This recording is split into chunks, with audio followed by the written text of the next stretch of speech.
So we have my daughter, most of you I think know that, Harriet Lloyd, who has been with us for some time. She was the person who, and still does, send out the Risky Business newsletter every day. She gets up before I do at about 5 o'clock in the morning to do that. And for those of you in the audience who, if there are people in the audience who don't receive it, please let us know, because it's free, and many people tell us that they wouldn't start the day without it. So it's there for you if you want it. And Harriet is the person responsible for having made it the communications star that it is. So at this point, I want to introduce Harriet Lloyd, Executive Director of RISC.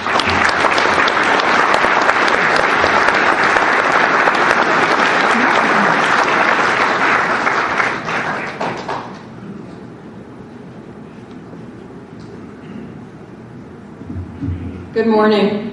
Good morning. Give me a quick second to get organized here. Thank you, Harry, Dad, for that kind introduction. Before beginning my remarks, I would like to personally acknowledge the tireless work of our legal counsel, Robert Senville. Rob is a patient and utterly unflappable key member of our organization, and I would be in deep trouble without his counsel. So thank you, Rob, for all you do, and I have to admit that listening to you describe my duties has made my knees a little weak this morning. As most of you probably know now, I have become the first executive director of RISC this past year, and I found this job is a mixture of a deep level of commitment, and on certain days, a question of when my husband and children will have me formally committed. But as many of you know, from the very beginnings of RISC, I have served as the editor of Risky Business e-newsletter, which I hope both engages and sometimes jolts readers into approaching the news of the day from the very specific perspective of the taxpayer. The newsletter has served as a central risk communications tool, and we continue to expand its content, its design, and its reach. Perhaps you've noticed that we have recently launched ads on Risky Business. So if you have an interest in purchasing one, that would be fantastic. And you can please see any of our staff at the door if you're interested in having one of your very own. I'm finding that heading up the state central taxpayer organization presents both a great responsibility and a significant opportunity. I hope you've seen, as I have, that over the past few years, RISC has grown in public recognition, in membership strength, and in its ability to not only find its own voice, but to make its voice heard on the statewide stage.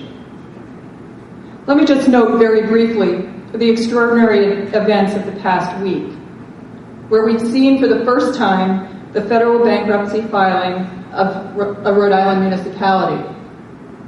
The long-term ramifications of the Central Falls fiscal collapse cannot be overstated, and I will leave it to our keynote speaker to discuss more details about that. But I do want to be clear, taxpayers in this state, from the most northern reaches of Woonsocket to the southeastern tip of Watch Hill, must realize that though Central Falls may be the first, it certainly may not be the last Rhode Island community to collapse if the crushing debts faced by our cities and towns are not alleviated. Property taxes in this state could soar in the years ahead, regardless of caps that are currently in place. That is one of the central reasons the RISC voice needs to be heard often and heard loudly.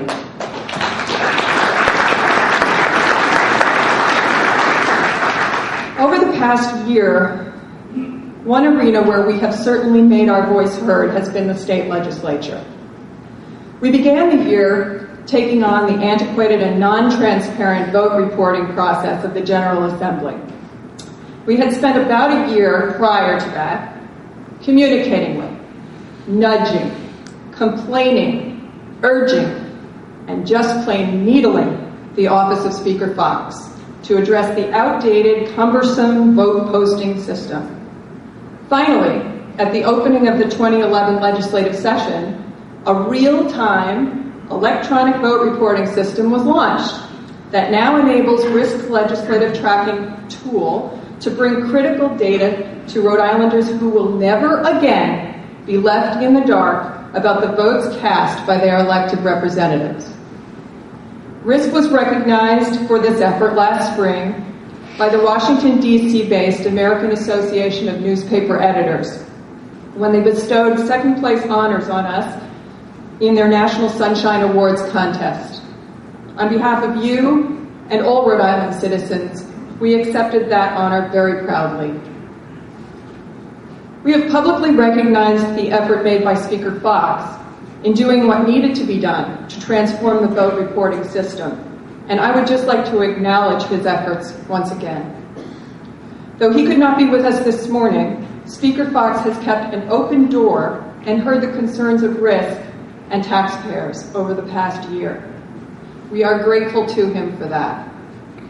A second major battle we took on, which is far from over, concerns what we view as the heart of our mission: to force elected leaders to confront once and for all the soaring costs of the public sector workforce, and especially the mounting debt for their retirement pension system.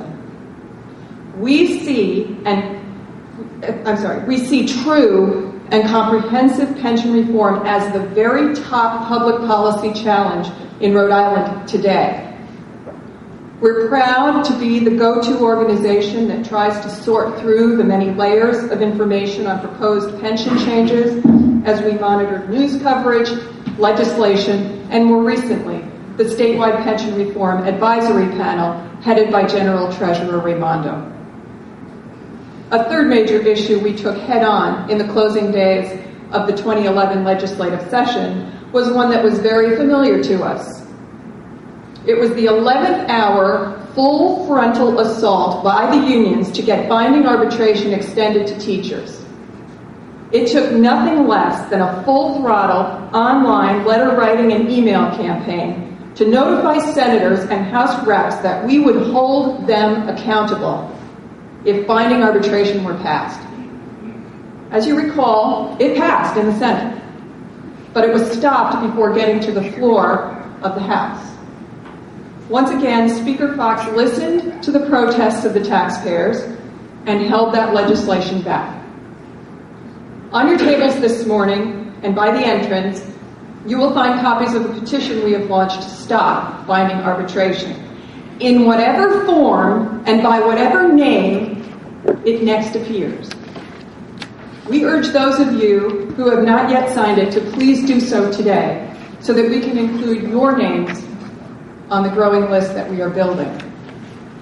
If and when that issue rears its ugly head this fall or next session, we will be prepared to meet that challenge with strength and volume once again. I want to note here that we at RISC realize that many people in our state are uncomfortable when we sometimes frame up our very difficult public policy battles as, well, battles. I want to assure you that as we take on these challenges, we work very hard to stick to the merits of the issue. We don't hold personal animosity toward anyone. But that said, please understand that public policy battles are just that. They are battles. And battles come with combatants. For better or for worse, the combatant we took on with full force this year is one that is well-armed, very well-financed, and well-equipped to fight in the key arenas of the legislature, the courtroom, and as always, the arena of the media. This foe is the state's public sector unions. But let me be clear here, it is the leadership of those unions, not the rank and file, upon whom we most specifically focus. I want to be very clear about that because for the most part, our quarrels are not aimed at the well-intentioned educator who is just trying to do her job. Our quarrel is not with the rank-and-file government worker who shows up every day and does his assigned tasks.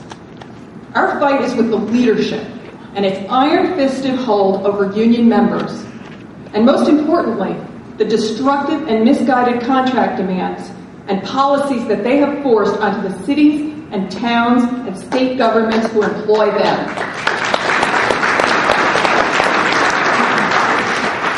There's a wide array of political, financial, and legal maneuvers the leadership uses to extract those contract demands. It's a long and complicated process. But suffice it to say, this organization has certainly been recognized, for better or for worse, for the consistent and tough stand we have taken against the leadership of the unions. We have been the consistent voice which monitors and speaks out on their overreach in contract demands, their overreach in the influence on our schools, and most prominently now, their overreach in the demands made on the Rhode Island public employment retirement system. Rhode Island grows closer every day to a full fiscal meltdown if the state's unfunded pension liability, the second worst in the nation, is not reversed. In the coming months, RISC will be watching very closely what emerges through the advisory panel process.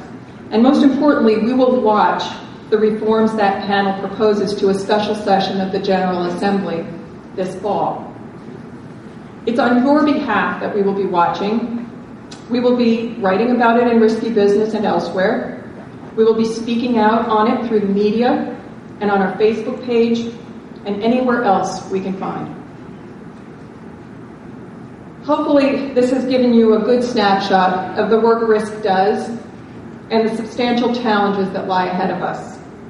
But let me note that the work of this organization is that of an extremely dedicated small band of people who plug away to keep our public policy development, communications, administration, and committee work up and running week in and week out. Before I turn the podium back to Harry to introduce the folks that help keep our engine running, I would like to emphasize to everyone in this room that despite the loud voice we project and the victories that we can claim, RISC is at a crossroads this year. We will need all of you to step up to the plate and support us, perhaps at a greater level than in the past, if we are to be able to continue to carry out our mission effectively. As an advocacy organization, our operating costs are met through membership and donations. If you are sitting here this morning, but you are still not a member, we very much need you to attend to that today. This is your organization. You, the Rhode Island taxpayer and regular citizen. If you don't stand strong with us in a united show of strength, our voice will weaken. And rest assured, it will be drowned out very quickly. So I am grateful for your support of RISC, your enthusiasm for what we do, and your dedication to making sure that the taxpayer's voice is heard in this state. Thank you, and now I'll turn things back over to Harry.